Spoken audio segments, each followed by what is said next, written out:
Olivia, don't lock your door when you go to sleep tonight. My whole family is coming over to spend the night in your apartment. We're not bad people. We just want to share your air conditioning. You run it all night anyway. A single woman using an entire cooling system by herself is such a waste. We'll help you make better use of all that cold air. Oh, and order 2 pepperoni pizzas, some chicken tenders, popsicles, and root beer for the kids. My husband likes cold beer, so if you have any in the fridge, set that out too.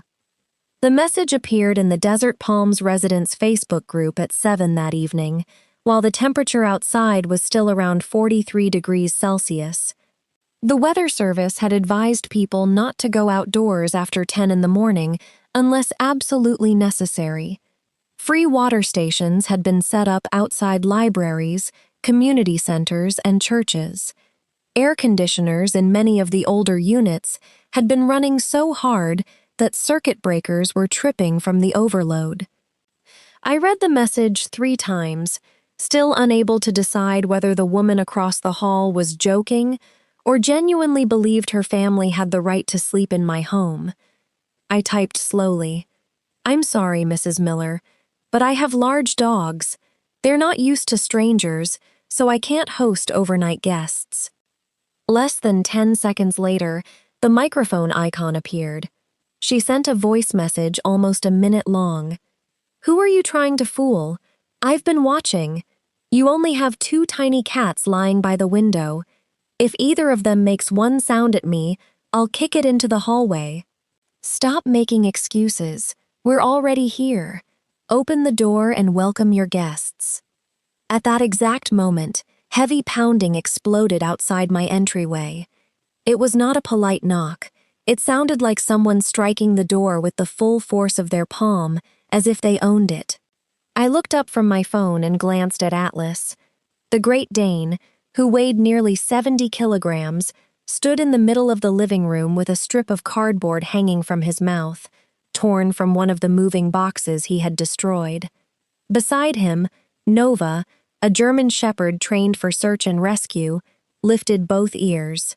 Moose, the Bernese mountain dog I was fostering for a rescue organization, slowly crawled out from beneath the table and tilted his enormous head as if wondering whether something interesting was about to happen. I smiled and pulled the cardboard from Atlas's teeth. Looks like you boys have a job. I had moved into Desert Palms that very morning. The 20-story condominium tower stood in central Phoenix, about a 15-minute drive from my company's regional office. I worked as an area manager for a veterinary equipment manufacturer and traveled frequently among Arizona, Nevada, and New Mexico. After years of living in low-rise rentals, I had purchased a large 2-bedroom corner unit on the 16th floor with an enclosed balcony, a separate air filtration system, and tile floors that were easy to clean with pets. The Homeowners Association had approved my 3 dogs in advance. Atlas and Nova were mine. Moose was supposed to stay only 6 weeks while recovering from leg surgery.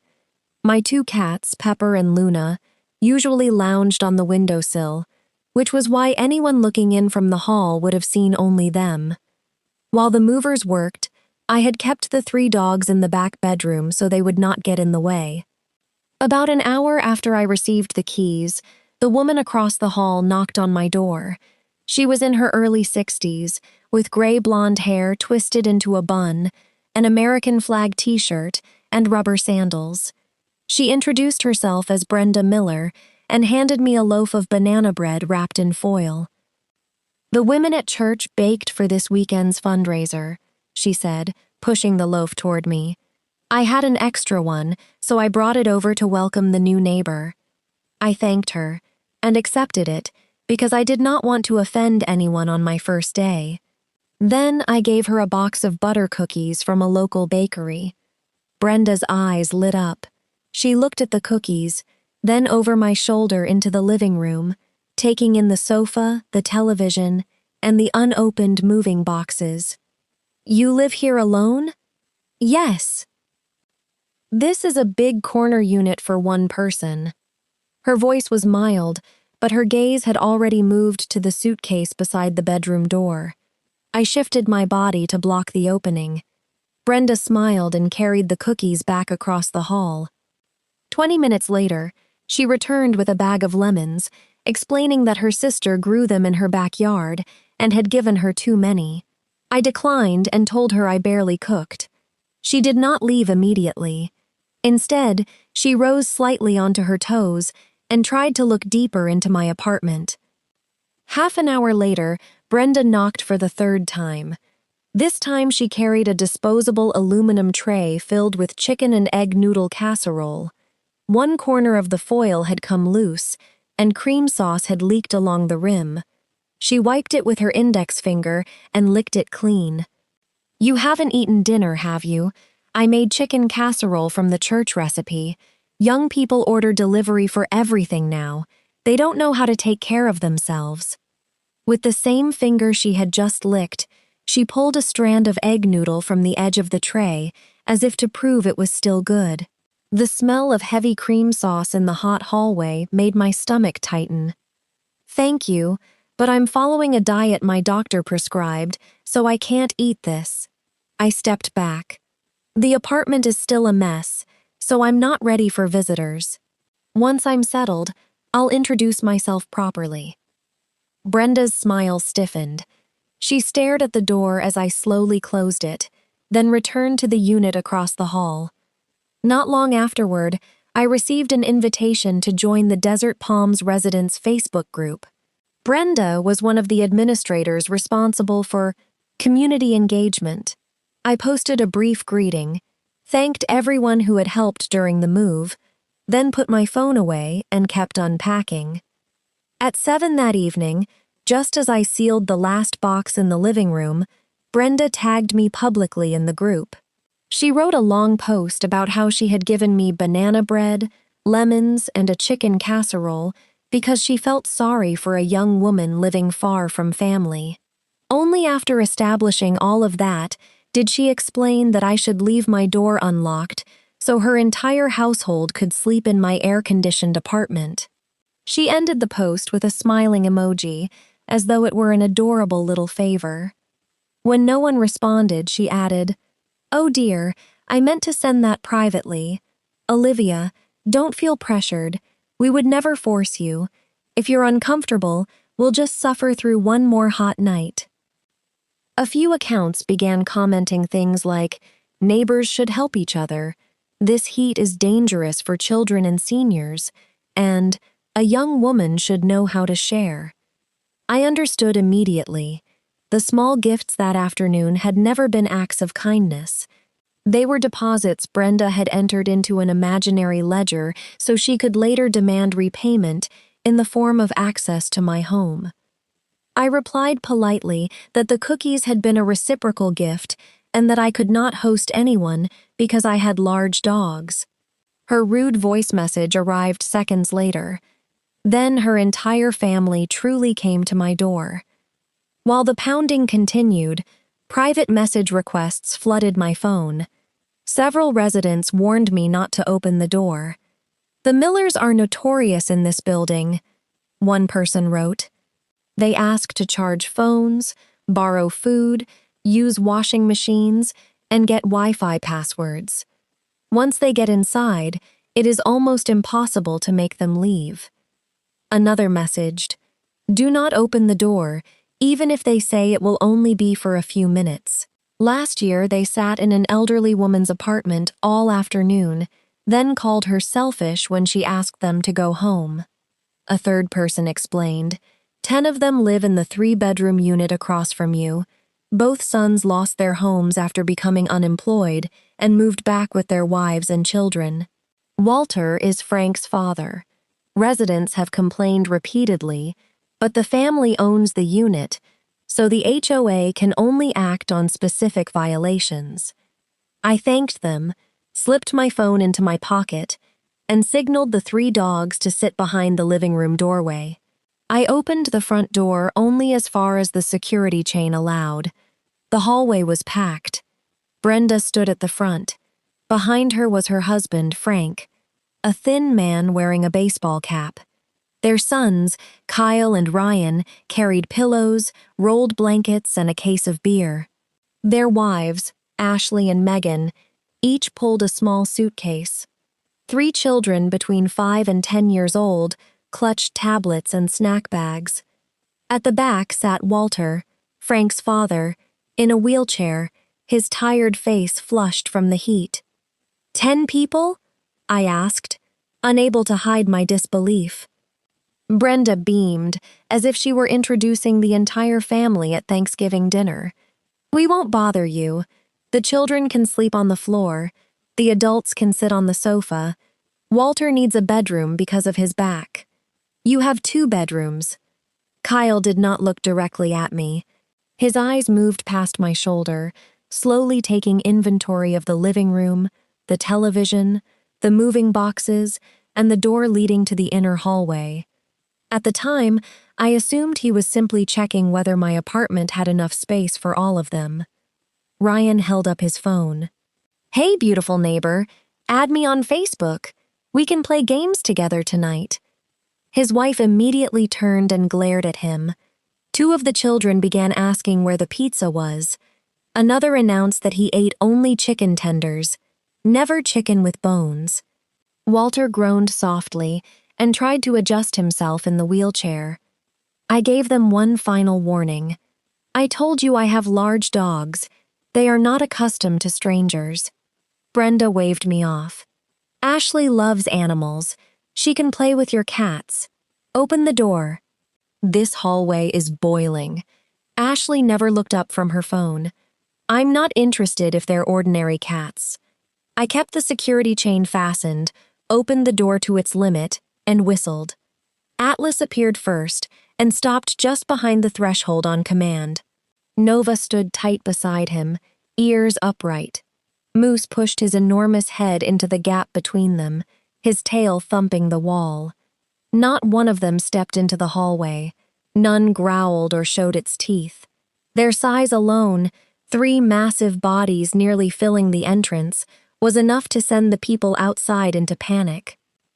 Ashley screamed and stumbled backward over her suitcase. Ryan dropped the case of beer. 2 children ran toward the elevator, while the youngest clung to Megan's leg. Kyle pulled his wife behind him. Frank hurriedly turned Walter's wheelchair away from the door, sending one of the pillows tumbling to the floor. Hold them back! Brenda shrieked. Haven't you trained your dogs?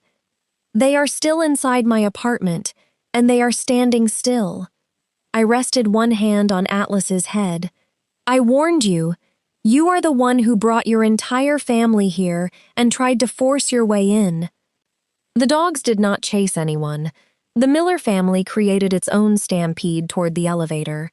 Frank pushed Walter ahead. Kyle and Ryan snatched up the blankets and pillows, and Brenda backed away while pointing at me. Atlas sat beside my leg, panting as if he could not understand why a simple greeting had ended so quickly. Just before the elevator doors closed, Brenda pointed at me again. You'll be responsible if my father-in-law has a heart attack. My doorbell camera recorded you bringing everyone here after I warned you, I said. I'll be happy to send the footage to the HOA if necessary. The elevator doors slid shut. I closed my door, checked the dogs, and rewarded each of them with a piece of boiled chicken. I thought the performance was over. 15 minutes later, Brenda sent me a private message. Tomorrow may reach 47 degrees Celsius. Set your air conditioning to 18 tonight, close the bedroom doors, and sleep on the sofa. Leave your front door slightly open so the cold air can flow across the hall into my unit. I already propped open the emergency stairwell door so the air won't escape. It won't cost you much more electricity.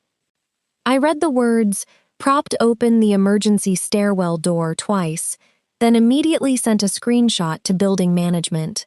Blocking a fire door was a serious violation. Security arrived on the floor within 10 minutes, removed the towel and cardboard box Brenda had used to hold it open, and filed an incident report. Humiliated, Brenda posted a long complaint in the residents group, accusing me of unleashing vicious dogs on an elderly man, selfishly refusing to share my air conditioning, and putting 3 children at risk of heat stroke. She attached blurry photographs of her family retreating, carefully cropping out the pillows and blankets they had carried to my door. I did not argue.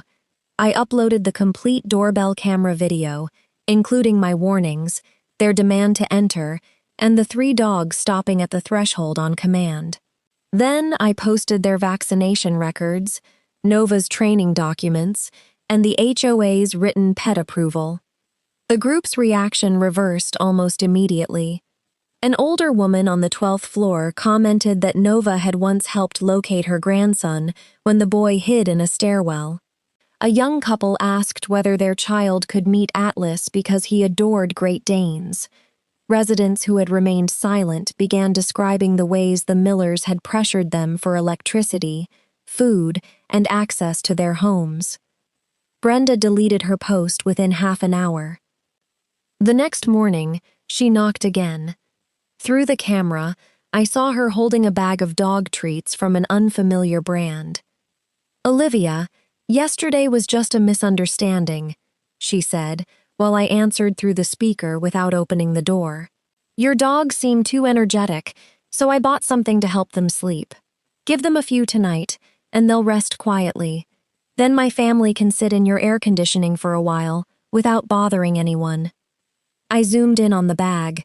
A veterinary clinic label had been stuck to the back. These were not ordinary calming chews. They were prescription sedatives issued for a dog with a different name. "Are you suggesting that I give my dogs medication that was not prescribed for them?" Brenda hesitated. "It's not that serious. Dogs are all basically the same. I work in the veterinary equipment industry. The wrong dose could kill them. Leave my door before I call security." Her smile vanished. She threw the bag onto the mat and walked away.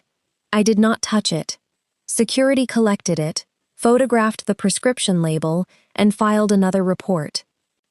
That night, at around 3 in the morning, the doorbell and the sound of radios in the hallway woke me. On the monitor, I saw 2 police officers, a paramedic, and building security. Brenda stood behind them in pajamas, crying so hard that her face was red. "She's in there," Brenda said.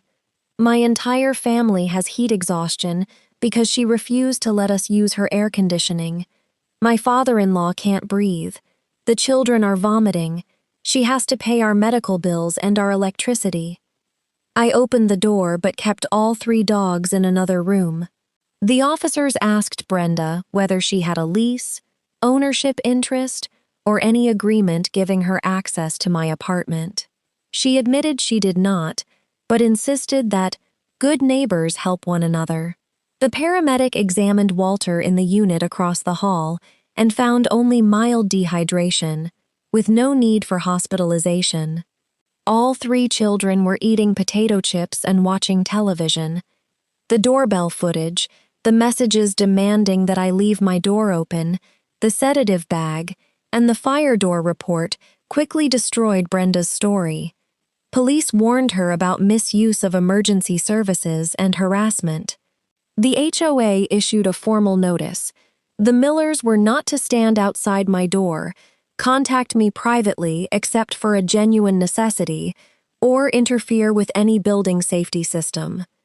I believed that a stamped notice and a police warning would be enough to make any normal person stop. I had overestimated Brenda. For nearly a month after that, the 16th floor hallway was so quiet that I began to believe the Millers had truly become afraid. Brenda no longer knocked. Whenever Kyle or Ryan encountered me in the elevator, they turned toward the floor display. Adults pulled the 3 children to the opposite side whenever they saw Atlas with me. Even the vague Facebook posts about selfish young people disappeared. The silence gave me time to settle into my new life. Every morning before 6, I took the 3 dogs to the building's exercise area before the sun climbed too high. In the afternoons, when the outdoor heat was unbearable, they sprawled across the cool tile, while Pepper and Luna occupied the windowsills like queens. I got to know several other residents, including Maya Torres, who lived on the 14th floor. Maya was 26, recently finished with graduate school in cybersecurity, and employed by a healthcare software company. She had dark curly hair and a laugh loud enough to turn heads in the hallway. The first time she came to my apartment, she brought a bag of premium dog food and a box of empanadas her mother had made. Atlas loved her immediately. One evening, we ordered carne asada tacos, chips, and queso from a Sonoran-style restaurant near the university. The smell of grilled beef, green chiles, and corn tortillas drifted into the hall when I opened the door for a moment. Brenda stepped out of the opposite apartment, caught the scent, and looked into my living room. I waited for her to invent an excuse to ask for food. Instead, she quietly pulled her door closed. Maya's eyes widened. She really walked away? How did you do that? I pointed toward Atlas, who was lying on his back in the middle of the room. 3 four-legged security officers. Maya laughed, then told me stories I had not heard. Brenda had once carried 6 portable chargers from door to door, asking to plug them in because her electricity had been disconnected for non-payment. She had sent her grandchildren around with plastic containers on Super Bowl Sunday to ask for food, then sold the leftovers to homeless people near the bus station. On another occasion, Walter had fainted outside a unit on the 11th floor. The Millers claimed the neighbor should pay the ambulance bill because she had left an elderly man standing outside too long, even though security footage showed Brenda deliberately leaving him there for nearly 40 minutes. She also runs a Facebook group called Stretch Every Dollar, Maya said. She holds meetings in the community room and teaches older people how to get free things, pressure neighbors, and demand restaurant refunds after eating almost everything. She calls it survival training. Doesn't the building forbid that? The HOA banned her from using the community room after someone discovered she was charging $10 per session, so she moved the meetings to the park. I could not decide whether to laugh or be furious. That family did not consider exploitation shameful. They treated it as a system, a philosophy passed from the adults to the children. Just when everything seemed to have settled, my company assigned me to Las Vegas for 14 days to support a veterinary equipment conference. Moose had just undergone surgery and could not be boarded. The rescue organization had also completed the paperwork for me to adopt him permanently because, after weeks in my care, everyone knew Moose already considered my apartment home. Maya agreed to stay there every night and care for all 5 animals. I created a temporary entry code for her that would work only during those 2 weeks and enabled access alerts in the SmartLock app.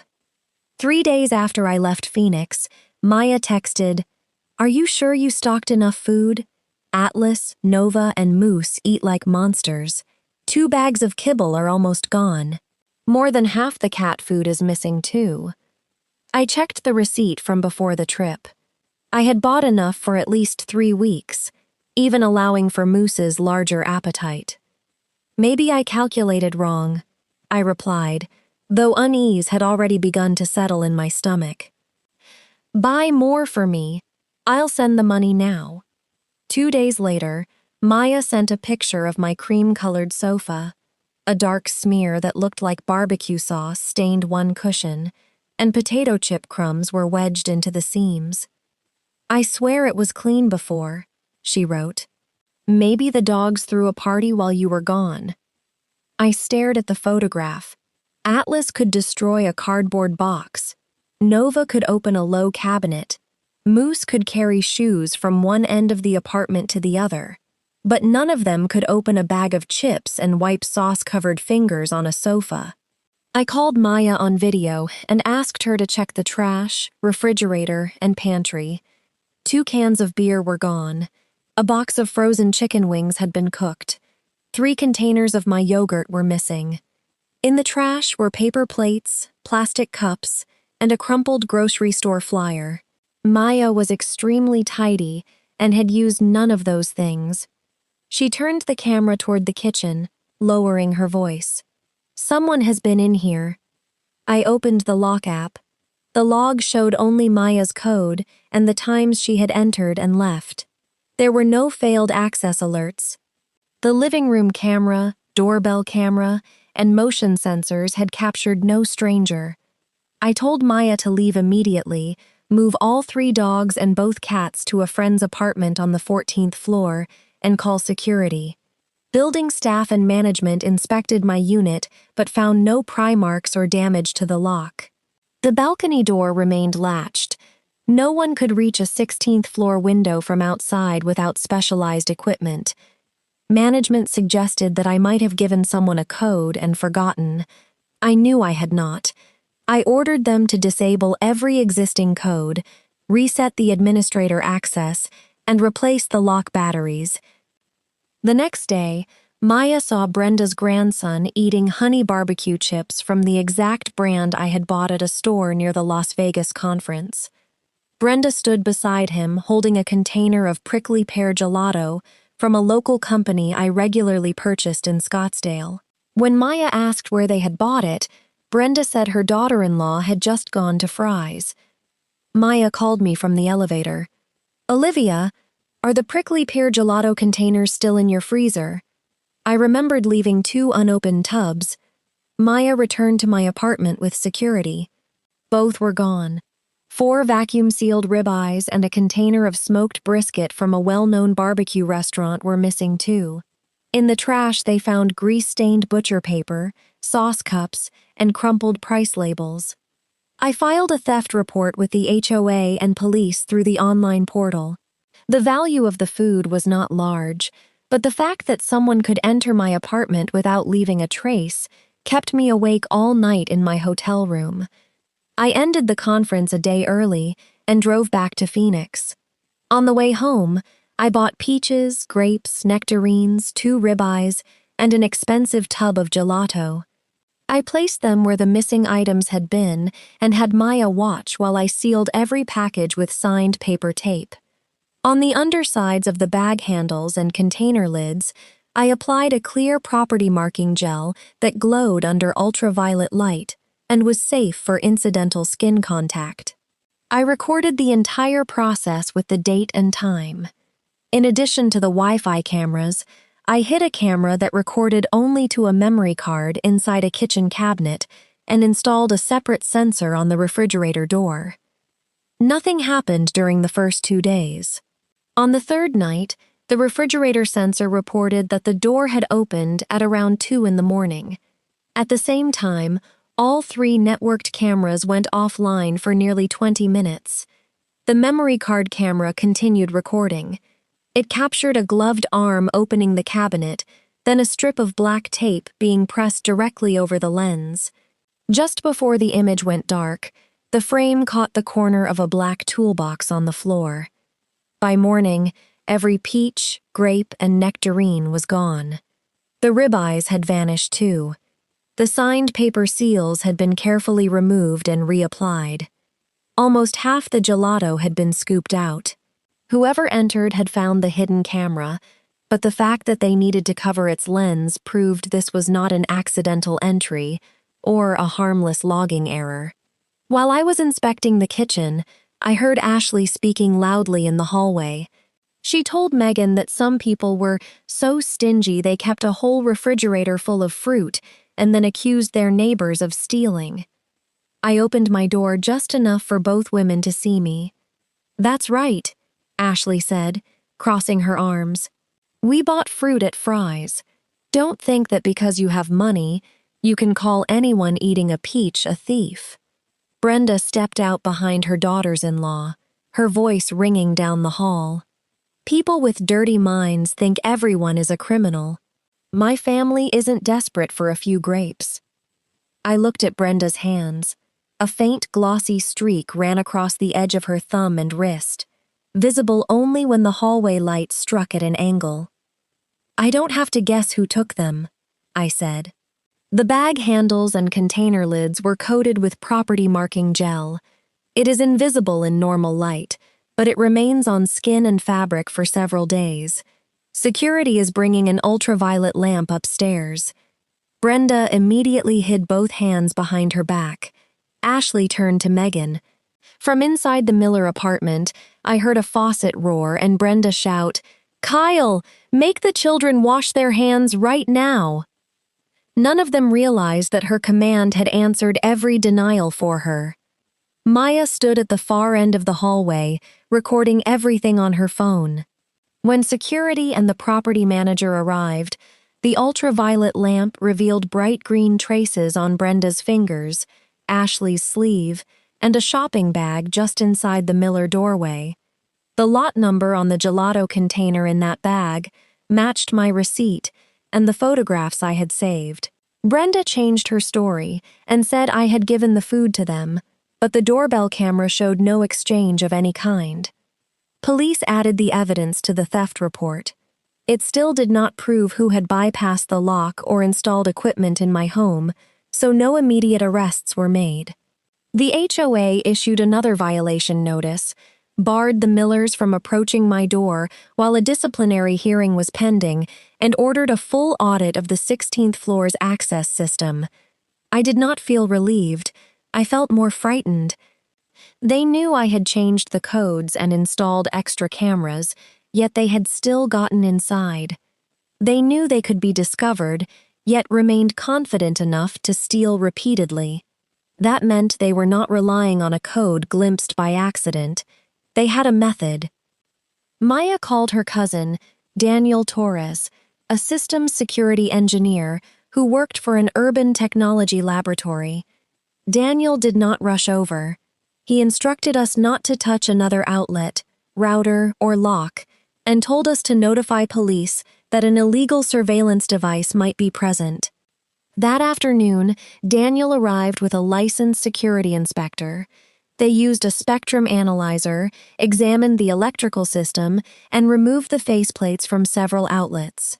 Behind an outlet near the router, they found a small remote-controlled Wi-Fi jammer. It was not powerful enough to disable the whole building, but it could stop cameras from uploading to the cloud for several minutes. Inside the ventilation grill near the kitchen, they found a battery-powered miniature camera aimed directly at the front door and the table where I usually left my phone. It had no indicator light, stored footage on a memory card, and transmitted data only when activated from nearby. Daniel examined the smart lock. That model accepted personal PIN codes and an RFID service card used by maintenance workers. A residence app did not display the card number. It merely recorded the event as service access. If someone had cloned an active card, the door could open without generating a failed login alert. That is one possibility, not a conclusion, Daniel said. To know who had the opportunity to clone a card, management needs to review contractor files, maintenance schedules, and everyone who has entered the equipment rooms. I recorded the entire inspection. Wearing gloves, the inspector marked each location, sealed the devices in evidence bags, and turned them over to police. The HOA immediately deactivated every old maintenance card, replaced my unit's reader, and began reviewing 2 years of contractor records. The following morning, the property manager called me to the office. In the records of a low-voltage cabling company that had serviced Desert Palms 11 months earlier, Kyle Miller's signature appeared on a work log. He had been a short-term contractor in a crew issued a shared service card. It was the first time I learned that one of Brenda's sons had ever possessed legitimate access to the building systems. The discovery did not prove Kyle had cloned the card, but it explained how someone might open my door without knowing my personal code. Police still needed to examine the devices, compare fingerprints, and trace the access credential before seeking an arrest warrant. Kyle denied everything, claiming he had left that job almost a year earlier and had never kept a card. Ryan suggested the miniature camera could have been left by the previous owner. Brenda went on Facebook in tears, accusing me of using my social status to persecute a poor family. That evening, I moved all 3 dogs to Maya's apartment. I kept Pepper and Luna because changes in environment made them extremely anxious, but I confined them to the large bathroom with food, water, and a separate camera. I installed a hardwired camera Daniel provided, one that did not depend on Wi-Fi. I placed pepper spray beside my bed and set my phone to make an emergency call with one button. 2 nights passed without incident. I began to believe the Millers understood that police were watching. On the 3rd night, at around 2 in the morning, a faint buzzing sound woke me. At first I thought the air conditioning unit on the balcony was malfunctioning. Then I heard a man laugh through the phone on my bedside table. The sound was not coming from the hallway. It came from the phone's speaker as a Facebook notification appeared. Miller Desert Live is broadcasting now. I had never followed that account, but several residents had tagged me in the stream because they recognized my curtains and the angle of the glass in the video.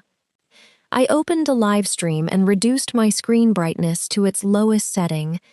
The image trembled slightly in the darkness. A gray curtain came into view, then the lens moved closer to my bedroom window. 2 male voices spoke off camera. I recognized Kyle and Ryan. "She still thinks the only way we can get in is through the door." Kyle laughed. "Look at that. She even keeps pepper spray beside the bed." Ryan said, "Don't bring the drone too close. The curtains cover almost everything. If we reach 200 viewers, I'll change the angle. Maybe we'll catch something worth watching." My blood went cold. I looked toward the window. Outside the glass of my 16th floor bedroom, a black drone hovered less than 2 meters from the bed. Its navigation lights had been covered with dark tape. The gimbal-mounted camera pointed directly at the narrow gap between the curtains. Kyle and Ryan were not outside my window. They were sitting somewhere in the building or the parking garage, controlling the drone and broadcasting my bedroom to strangers. I did not turn on the light. I did not pull the curtains. I did not rush onto the balcony. I lay still as though asleep, slipped one hand beneath the blanket, and pressed the emergency button that sent my location and the livestream link to Maya, Daniel, and the officer assigned to my case. For almost 40 minutes, I listened to them comment on my body, mock my security measures, and say they had been tracking my work schedule for weeks. Ryan bragged that the last time they entered, Maya had been outside walking the dogs. Kyle said that next time the whole family would come for a weekend vacation because my apartment was cool, my refrigerator was always full, and the owner couldn't do anything unless she caught us in the act. Someone in the comments asked when they planned to return. Kyle answered, "Early Saturday morning, the 26th. Her calendar says Tucson from Friday through Sunday. The apartment will be empty." I really was scheduled to travel to Tucson. That information had never been posted publicly. It existed only in my work email and on the paper calendar on my desk. The hidden camera inside my apartment had filmed that calendar. The drone left before patrol officers reached the parking garage. Kyle deleted the live stream, but dozens of residents had screen recorded it. Facebook retained server data. Police now had stronger evidence than anything we had collected before. Officer Elena Ruiz sat with me in the living room until sunrise. She asked whether I wanted to move somewhere safe temporarily. I agreed to stay with Maya for several days, but before leaving, I told her I wanted to cooperate in catching the Millers if they truly returned on the 26th. "You are not going to act as bait without a plan," Officer Ruiz said, "but we also don't want them to know they exposed themselves. If the prosecutor approves, we can monitor the apartment and arrest them once they cross the threshold." For the first time since I saw the drone, I felt that I had regained a small measure of control. The next 3 days unfolded like a training exercise known only to a small group. The HOA announced that my replacement lock was still waiting for parts. allowing the Millers to believe their cloned RFID card would continue to work. In reality, Daniel installed a secondary reader on the inside that recorded the card identifier and sent alerts directly to Officer Ruiz's phone. Hardwired cameras were hidden inside a smoke detector, a digital clock, and a speaker on the shelf. Every device saved footage locally and to the security company's server. I left no genuine jewelry in the apartment. The gold necklace on the living room table was an inexpensive decoy photographed by police, coated with fluorescent powder, and entered into the evidence inventory. Boxes that resembled luxury watch cases contained only tracking tags.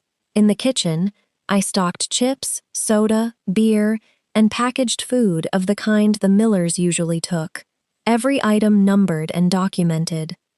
I moved every animal to a safe place. Atlas, Nova, and Moose stayed with Maya.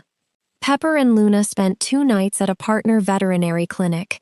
I did not want any animal trapped between police and a panicked family. On Friday evening, I returned to the building with Maya and 3 women from our early morning running group, Hannah, Priya, and Sophia. According to what Kyle and Ryan had said during the live stream, the Millers believed I had gone to Tucson. To support that belief, I posted an old airport photograph to my personal account and set it so only members of the residence group could see it. Brenda reacted with a heart less than 2 minutes later. Officer Ruiz did not want us inside the apartment during the break-in. Police placed us in a vacant unit at the end of the hall, where we could watch the camera feeds live. 2 plainclothes officers waited in the equipment room. Another team remained in the stairwell on the 15th floor. Security disabled the freight elevator, but left the passenger elevator running normally, so the Millers would not become suspicious. That night, the Miller children were staying with an aunt in Mesa. Walter had been taken to an adult daycare facility that also offered overnight respite after his earlier dehydration episode. That information reassured Officer Ruiz that no dependent or vulnerable person would be dragged into the confrontation. Close to 1 a.m, the door of the apartment across from mine opened. Brenda emerged first in a tracksuit and socks to reduce noise. Frank followed with a large duffel bag. Kyle carried the same black toolbox the hidden kitchen camera had once captured. Ryan wore a hard-shell backpack. Ashley and Megan carried folded reusable shopping bags. No one brought pillows or blankets. This time they were not coming to ask for shelter. They had tools and bags for removing property. Kyle held the cloned card near the lock. The police-installed secondary reader immediately captured its identifier and sent an alert to Officer Ruiz. The light on the exterior lock turned yellow, as though authenticating. Kyle bent to retrieve something from his toolbox, but before he could connect it, Officer Ruiz remotely authorized the door. After a few seconds, the lock beeped and opened. To the Millers, the copied credential appeared to work. In reality, police controlled the exact moment the door released. The 6 adults poured inside as though they had done it dozens of times. Ashley opened the refrigerator. Megan searched the snack cabinet. Frank lowered the thermostat to 18 degrees Celsius, removed his shoes, and put his feet on the table. Brenda walked from room to room, muttering that I owned far too many things for one person. Ryan turned on the television to cover their noise, while Kyle knelt beside the router. "Don't make such a mess," Brenda said.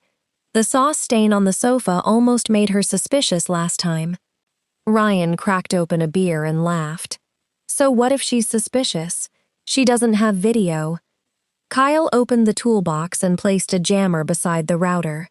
The Wi-Fi cameras disappeared from the monitoring app exactly as they had before. The hardwired system continued recording every movement. Brenda looked more nervous than she had on their previous visits. "Maybe we should take some food and leave. The police have been here several times. I don't want to go to prison at my age." Megan opened the laundry cabinet and removed a new bottle of detergent. "Last time we did 3 loads and she never knew." We can keep coming whenever she travels. Cold air, free laundry, and a refrigerator that's always full. Ashley placed 2 food containers into a bag, but her voice was quieter. We should have stopped after the camera incident. Kyle tapped the toolbox. Stopped for what? The service card still works. The Wi-Fi cameras only need to lose their connection for a few minutes. I handle the lock, Ryan handles the drone and the video. As long as we don't take anything too big, she can't prove who came in. Ryan laughed, removed a folded drone from his backpack, and set it on the table like a trophy. The window footage makes money. Her refrigerator is just a bonus. Brenda immediately lowered her voice. Don't talk about that in here. Take only enough. Food, detergent, a few small things. If she notices too much missing, she'll move or replace the entire system. We need this apartment available whenever she travels. In the vacant unit, Maya looked at me with her eyes wide. No explanation was necessary. This was not a spontaneous reaction to the heat. They had assigned roles. One person opened the lock, one disabled the camera uploads, one tracked my schedule, and the others removed property. Frank searched drawers for cash. Ashley took a bottle of perfume. Megan put my e-reader into her bag. Kyle searched the home office, where he found the fake watch boxes and 2 envelopes he believed contained gift cards. Ryan headed toward the bedroom, but Brenda called him back. Not in there today. Take a little so we can return. If you clean the place out at once, she'll sound the alarm immediately. There's only one necklace out here, Ryan complained, lifting the decoy. Next time we need to search the bedroom. The marking powder coated his fingers. Officer Ruiz gave the signal. The front door swung open. 4 officers entered, ordering everyone to freeze and show their hands. Another team blocked the hallway and elevator. Because the children and Walter were not present, officers did not have to protect dependents while restraining 6 adults in a confined space. Brenda stood motionless in the middle of the living room. Ashley dropped the food bag. Frank tried to say that I had given them permission. Kyle stepped backward toward the table, as if to switch off the jammer, but an officer seized his arm. Ryan threw the necklace onto the sofa, leaving bright fluorescent marks under the evidence lamp. We only came over to escape the heat, Brenda said, her voice cracking. Olivia once gave me cookies. She knew my family had a key. Officer Ruiz pointed toward the hardwired camera.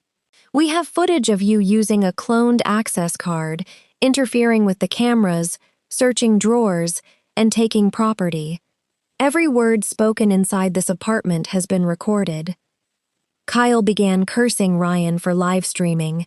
Ryan blamed his mother for making the family return too many times. Ashley said she had only followed her husband.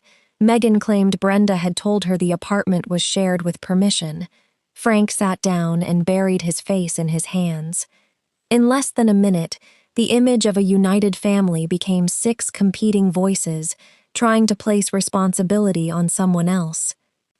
Police seized the refid card, jammer, hidden camera, drone, tablet, stolen property bags, and phones. Kyle, Ryan, Brenda, Frank, Ashley, and Megan were arrested for intentional burglary, conspiracy to commit theft, and invasion of privacy. The aunt in Mesa was asked to keep the 3 children through the weekend, while child protection workers assessed the household. Walter remained at the respite care facility and was not treated as a participant. I had to go to the police station to give a formal statement. As I stepped out of my apartment, I saw the living room lights still on, the television showing a late-night program, and an opened bag of snacks on the carpet. The scene looked so ordinary that it was terrifying. Without the cameras and police, they could have stayed for hours, used my home like their own property, and then gone back to sleep across the hall. At the station, Officer Ruiz handed me a cup of water and asked, "Were you afraid the night you saw the drone?" "Yes," I said. I thought that if I closed my eyes and waited for it to leave, everything would feel normal again in the morning. But you didn't do that. Because I heard them say that next time they would enter my bedroom, I understood that some things do not disappear just because you pretend not to see them. The investigation continued for months. It did not end in one dramatic night. Police obtained warrants for the Miller apartment, electronic devices, and related cloud accounts. On Kyle's and Ryan's computers, investigators found dozens of secretly recorded videos of female residents at the pool, gym, on balconies, and inside at least 3 other apartments. Some had been filmed by drone from outside windows. Others came from miniature cameras planted in common areas or inside homes after the men pretended to be cable technicians. They also kept a tracking spreadsheet on multiple residents, work hours, travel dates, pets, lock types, and camera locations. My name appeared in a separate folder with photographs of my work calendar, shopping receipts, and degrading comments about my body. Drone flight records showed repeated flights inside a restricted zone near a civil aviation research facility. There was no evidence that they were spying or stealing government secrets, but the Federal Aviation Administration opened a separate investigation into unregistered night flights, operating close to high-rise buildings, and recording people in private spaces. Charging them for conduct that had actually occurred made the case stronger than any exaggerated accusation would have. Kyle tried to blame Ryan, insisting that he had only helped with the lock because he believed his mother had my permission. Prosecutors played the recording of him boasting that, with the right technology, you can get in anywhere, along with data showing he had cloned the maintenance credential months earlier. Ryan described the livestream as a joke. Facebook provided an archived copy, the viewer list, and records of small payments he had received from followers. Brenda insisted that she had only wanted relief from the heat, but cameras showed her directing the family to take items gradually, teaching the children to choose small objects, and discussing how to keep using my apartment. Ashley and Megan negotiated reduced charges after agreeing to testify about earlier entries. They admitted that the family had entered my apartment 4 times during my business trip. Each time they stayed for hours, used the air conditioning, showered, washed clothes, ate food from the refrigerator, and carried groceries home. The stain on my sofa was wing sauce. The missing pet food had not been consumed by my animals. Brenda had taken several bags and resold them online. Frank admitted that he knew what was happening, but argued that he had never physically bypassed the lock.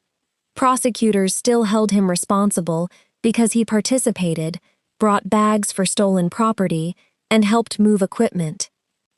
Brenda's case became controversial within the local senior community. Some former members of Stretch Every Dollar insisted that she had merely taught them to save money and urged me to forgive her because an older woman should not go to prison. Others supplied evidence that she had taught people to pressure restaurants, pretend to be sick outside neighbors' homes, and use children to solicit goods. The city opened an investigation into the unauthorized fees she had collected in public parks. I received dozens of messages asking me to reconcile. Brenda wrote a letter saying that she had viewed me as a daughter and only wanted to share life. Kyle sent word through his attorney that if I withdrew the complaint, he would teach me how to secure my lock properly. Ryan cried at a hearing and said his future had been destroyed by one stupid live stream. I did not answer any of them. I did not determine their sentences. Prosecutors and the court did that based on the evidence. But I refused to sign any statement suggesting that the harm had been minor or that I no longer felt afraid. I submitted a victim impact statement describing what it felt like to hear a drone outside my window, to know strangers had sat on my sofa, opened my refrigerator, read my work calendar, and watched me sleep. The defendants did not merely take food, I told the court at sentencing. They took the sense of safety inside a home I worked for years to buy. They turned kindness into a license, poverty into an excuse, and the children in their family into apprentices in criminal behavior. I am not asking for revenge. I am asking the court to recognize the full extent of what they did. Kyle received the longest sentence for compromising the access system, creating a false credential, installing surveillance devices, and participating in multiple voyeurism offenses. Ryan was sentenced for unlawful surveillance, distribution of private images, illegal drone operation, and theft. Brenda and Frank received sentences for conspiracy, encouragement, burglary, and theft. Ashley and Megan received supervised probation, community service, and no-contact orders protecting me and the other victims. The court ordered the group to reimburse the cost of replacing the locks, upgrading security, replacing stolen items, and providing trauma counseling.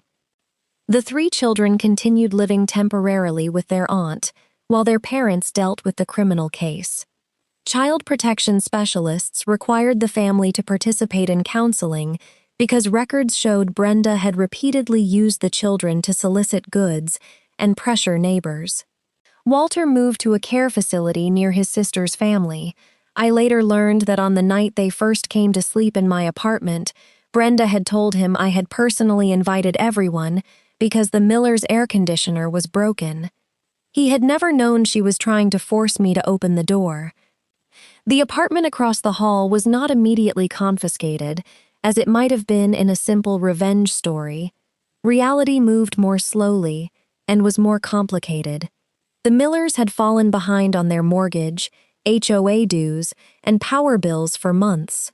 After Kyle and Ryan lost their income, legal costs mounted, restitution liens were recorded, and the bank began foreclosure proceedings.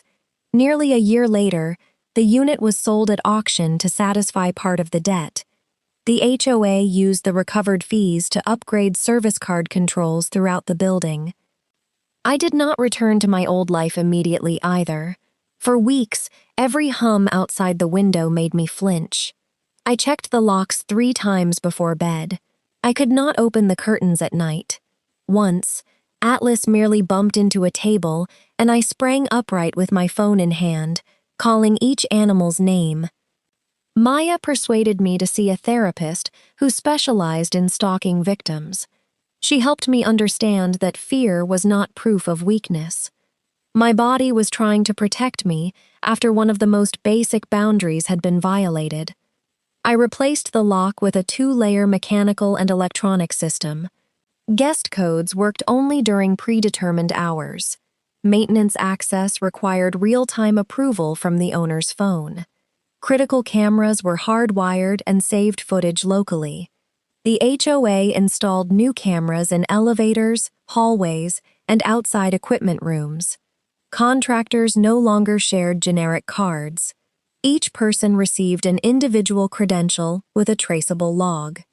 Those changes could not erase what had happened, but they turned fear into concrete action. Maya and I began hosting a free monthly meeting in the community room for residents who wanted to learn about smart lock security, doorbell cameras, privacy, and how to report harassment. Daniel spoke about signal jammers. Officer Ruiz explained when to call 911, when to use the non-emergency line, and how to preserve evidence properly. A volunteer attorney discussed protective orders and HOA responsibilities. I did not want to become someone who suspected every neighbor. I wanted people to understand that kindness and caution could exist at the same time. 1 year after the arrests, the apartment across the hall had a new owner. I learned this when I heard movers in the corridor. My first reaction was to lock the door and check the camera. Then I reminded myself that the new resident was not a Miller. At around 6 that evening, the doorbell rang. The monitor showed a young Asian woman in a pale blue blouse, holding a small paper box tied with string. She stood a respectful distance from the door and made no attempt to look inside. I answered through the speaker first. "Hi," she said. "I'm Emily Chen. I just moved into the apartment across from you. My mother made Taiwanese pineapple cakes for moving day, and I brought a few over to introduce myself. If you have any allergies, please tell me, and I'll take them back. I don't want to bother you." I looked at the box, then at the way she voluntarily stepped farther away so I would not feel pressured to open the door. For a moment, I remembered the banana bread, the butter cookies, and Brenda's eyes slipping past my shoulder. On the surface, the situations looked similar. A new neighbor arriving with a gift. The difference was boundaries. Emily did not turn the gift into a debt. She did not ask whether I lived alone. She did not try to step across the threshold. I opened the door, keeping Atlas seated behind my leg. "Thank you. I'm Olivia." Emily's eyes brightened when she saw Atlas, but she did not rush toward him. "May I say hello?" "Yes. Let him smell the back of your hand first." Atlas stepped forward, sniffed her hand, then leaned his enormous head against her hip. Emily laughed, a clear sound that filled the hallway. Nova and Moose heard her and trotted out, tails wagging. Pepper watched from the cat tree with obvious contempt, while Luna peered from behind the sofa. "Oh my God," Emily said. "I think I just moved across from heaven." I accepted the box and invited her to the residence security workshop that weekend. She thanked me and went home without asking for anything or expecting a promise in return. That night, I sat beside the window and watched Phoenix glow beneath a deep violet sky. The temperature outside was still close to 40 degrees Celsius, but the apartment was comfortably cool. I did not leave my door open so cold air could spill into the hallway. I no longer felt that I had to prove I was kind by granting anyone access to my home. I once thought the story began with an air conditioner. Later, I understood that it began the moment another person decided my refusal had no value. Every step that followed, demanding that I open the door, threatening my animals, making a false emergency call, bringing sedatives, entering my home, taking food, planting cameras, flying a drone, rested on the same belief: if they pressured me long enough, I would become exhausted and surrender. I was afraid. At times, I wanted to sell the apartment below market value and move to another city. At times, I wondered whether I had been too rigid from the beginning, whether allowing them inside for one night might have ended everything more easily. But I knew the answer. If I had opened the door that first night, they would not have stayed only once. They would have learned that my boundaries could be pushed back with crying children, old age, extreme heat, or a few inexpensive gifts. Next time, they would have asked to use my kitchen, washing machine, Wi-Fi, or car. When I objected, they would have reminded me that I had agreed before. People who do not respect a single no rarely stop after receiving what they wanted. I did not escape because I identified the criminals immediately, because I owned 3 large dogs, or because police happened to arrive at the perfect moment. I escaped because other residents warned me, because Maya believed me, because Daniel treated small irregularities as serious, because Officer Ruiz did not dismiss voyeurism as a joke, and because I finally accepted that protecting myself did not make me selfish. I opened the box Emily had brought. Inside were 6 individually wrapped pineapple cakes and a handwritten note on the lid, wishing you a peaceful summer. I took one cake, divided 3 pieces of chicken among the dogs' bowls, and sat down on the rug. Atlas lay on my left, Nova on my right, and Moose rested his heavy head across my leg. Pepper and Luna fought over the empty paper box. Across the hallway, the door of the opposite apartment closed softly. There was no pounding, no message ordering me to lower the thermostat as far as it would go. No one claiming that because they had given me a gift, I owed them my home, my privacy, or my gratitude. There was only a new neighbor, a box of cakes, and a genuine introduction. I leaned back against the sofa and listened to the steady sound of the air conditioner. For the first time in a long while, it did not remind me of the terrible night, the drone, or the intruders. It was simply the sound of a machine cooling my home, the home I had purchased, defended, and finally felt safe enough to call mine again.